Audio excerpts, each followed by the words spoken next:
नमस्कार, आप देख रहे हैं बेधड़क बात। स्वागत है आपका राजनीतिक विशेष में। कांग्रेस के वरिष्ठ नेता सलमान खुर्शीद की एक नई किताब आई है जिसका नाम है सनराइज ओवर अयोध्या।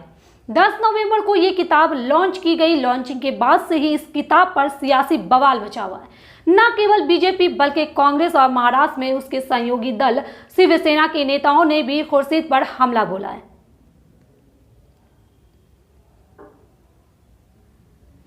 सलमान खुर्शीद ने अपनी किताब सनराइज ओवर अयोध्या में हिंदुत्व पर निशाना साधा है। इस किताब के पेज नंबर 113 पर एक चैप्टर है सैफरन स्काई यानी भगवा आसमान।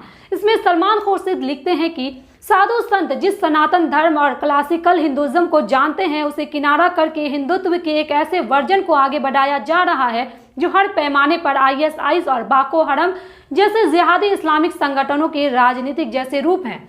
वहीं सलमान खुर्शीद की किताब पर हो रहे विवाद को लेकर कांग्रेस पार्टी की ओर से अभी तक कोई आधिकारिक बयान नहीं जारी किया गया है, लेकिन पार्टी के वरिष्ठ नेता गुलाम नबी आजाद ने सलमान खुर्शीद के विचारों पर आपत्ति जताई है। उन्होंने अपने एक ट्वीट में लिखा कि हम भले ही हिंदुत्व को हिंदू धर्म की मिली जुली संस्कृति से अलग उसे एक राजनीतिक विचारधारा मानने को लेकर सहमत ना हो, लेकिन हिंदुत्व की इस्लामिक जिहाद से तुलना करना फैक्चुअल रूप से गलत है। हालांकि कांग्रेस पार्टी के कुछ नेता सलमान खुर्शीद के पक्ष में ही बोल रहे हैं। वहीं भाजपा ने सोनिया गांधी से चुप्पी तोड़ने को कहा है। सलमान खुर्शीद की किताब को लेकर बीजेपी पूरी तरह से कांग्रेस पर हमलावर हो गई है। खुर्शीद की किताब को लेकर दिल्ली के एक वकील विवेक गर्ग ने उनके खिलाफ FIR दर्ज करने की भी मांग की है।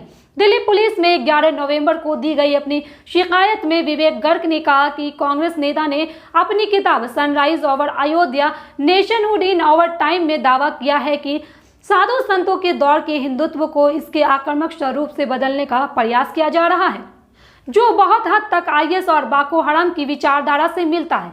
विवेक के मुताबिक यह हिंदू और हिंदू धर्म का अपमान है, इसलिए सलमान खुर्शीद के खिलाफ मुकदमा दर्ज किया जाना चाहिए। वहीं बिहार में सत्तारूढ़ NDA के प्रमुख घटक दल बीजेपी और JDU ने भी सलमान खुर्शीद पर करारा हमला बोला है। JDU प्रवक्ता अजय आलोक ने कहा कि सलमान खुर्शीद की इतनी हिम्मत कैसे हो गई कि वो 100 करोड़ हिंदुओं की तुलना ISIS और बाको हरम से करे। अगर ISIS जैसे कटुरता थोड़ी भी आ जाएगी तो भागना पड़ेगा। हिंदू सहिष्णु है इसलिए बचे हुए हैं। कांग्रेस पार्टी को इसके लिए माफी मांगनी चाहिए। सलमान खुर्शीद खुद ही एक पारसी और ईसाई की पार्टी में शरणागत मुस्लिम है। वहीं बीजेपी प्रवक्ता प्रेम रंजन पटेल ने कहा कि सलमान खुर्शीद ने जो कुछ किताब में लिखा है क्या उसके लिए राहुल गांधी या सोनिया गांधी ने कहा था। आगे उन्होंने कहा कि साधु संत लोगों को सही रास्ता दिखाते हैं, आतंकवाद नहीं सिखाते।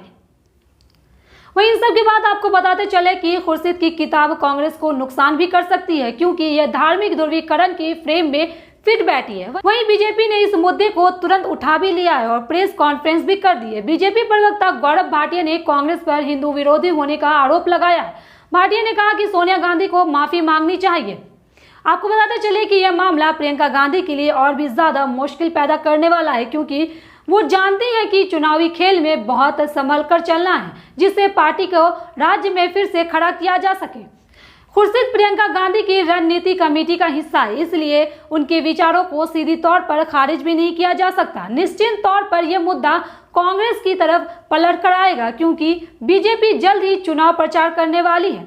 इस मामले पर स्टेटमेंट के लिए आजाद को भी ध्यानपूर्वक चुना गया है क्योंकि वो भी अल्पसंख्यक समुदाय से ताल्लुक रखते हैं। इस खबर में बस इतना ही। ऐसी तमाम अपडेट्स के लिए बने रहे हमारे साथ और देखते रहे हमारे चैनल बेधड़क बात।